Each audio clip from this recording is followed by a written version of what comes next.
Now, in the latest season of the show Atlanta, I believe this is season 4, episode 1. What caught my eye was the direction that they took to emphasize artists and especially rappers in the music industry.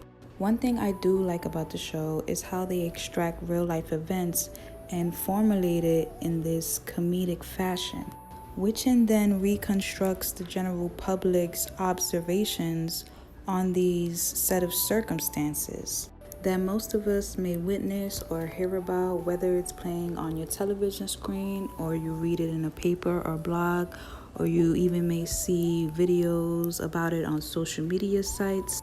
It really makes you examine the actuality of what we call this physical existence and what we consider reality in this flavorful and humorous way.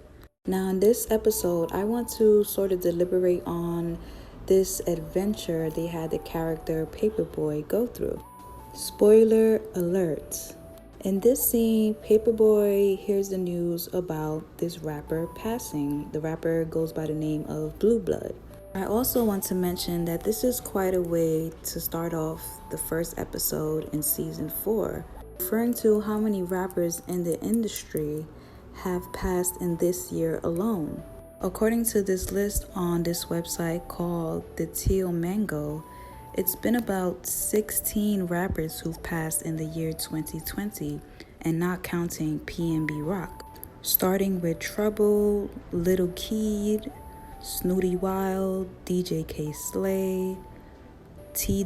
Woo, Wavy Navy Pooh, Gunu, and he was the rapper who had the whole funeral standing up at a club.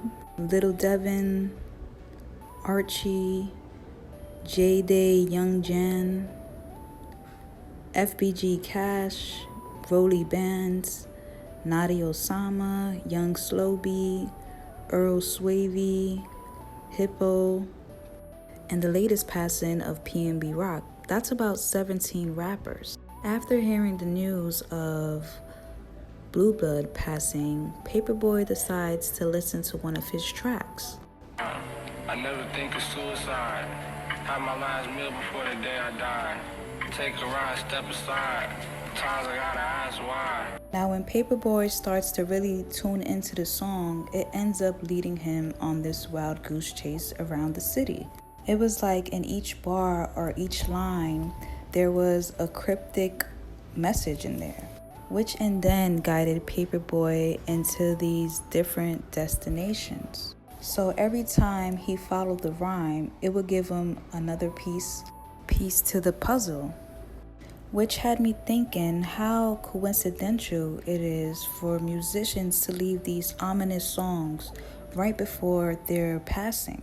It's like these messages are left for the fans or for the listeners to then go back and listen to after the incident has occurred.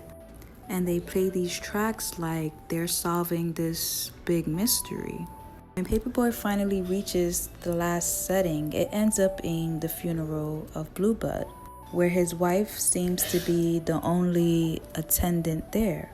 She states to Paperboy that her husband, Blue Blood, purposely designed the album to be sort of this scavenger hunt for his fans, which also has me reflecting on the way myself and I'm sure others listen to music, or even how we watch certain films or even series such as Atlanta.